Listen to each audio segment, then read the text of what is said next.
headstock angle I'm getting is 8 degrees, which in my experience is fine.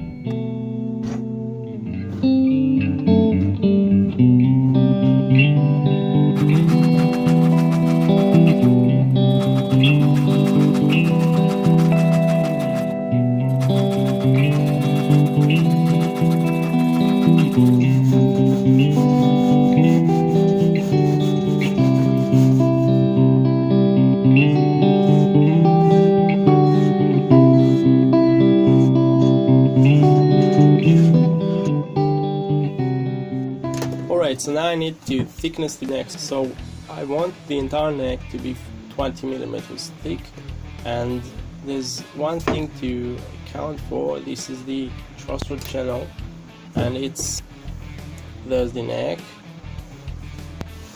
and that's the fretboard, and I've got a channel going like so. So this is 11 millimeters. And this is a 1/4 inch, so about 6 millimeters, and I want at least 3 millimeters in here, and this all adds up to 20 millimeters, which is precisely what I want. So I need the entire neck to be 14 millimeters, but I'm gonna do it for now, just for now, 15 millimeters, because it's still a rough stage of the making and I don't want it to be dented and destroyed. As far as the heel area, the body is 45 millimeters thick, and I want it to have, like, if that's the body, that's the section, and this is 45 millimeters. Alright, I want to have at least 20 in here. So that gives me in here from the top, that's 25 millimeters. And the way Telecasters are made, and this is a Telecaster bridge I'm gonna put in here, the neck is showing 3 extra millimeters above the surface. So the combined thickness for the neck only in here is 28 millimeters.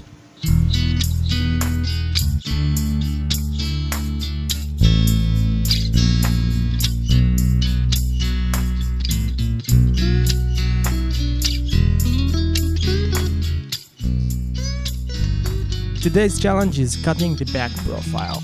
It's not much of a challenge with a bandsaw, but without one there are some complications. A jigsaw cannot be used for this task because it's too thick of a cut and too narrow of a reference surface, so it's risky. A handsaw can only cut a straight line, and the back profile goes behind the neck heel and the headstock volute, so there's no way I can get there with a handsaw. My initial idea was to file the corners off with a Japanese Shinto rasp and then plane down the surface between the chamfers with a hand plane.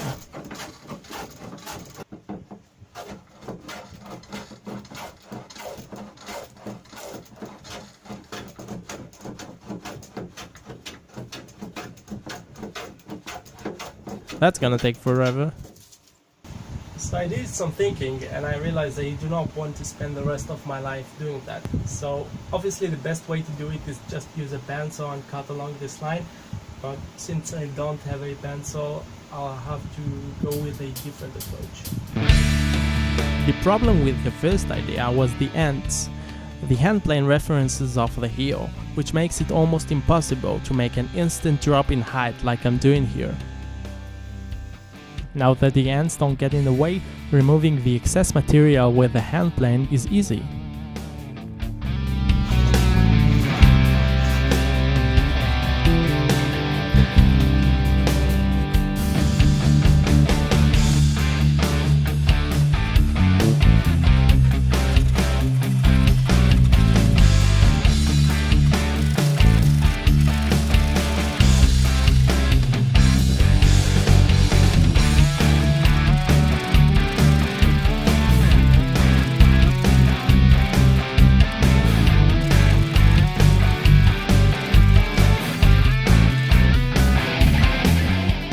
For the back of the headstock I started working on the volute end and thicknessed it down with a chisel.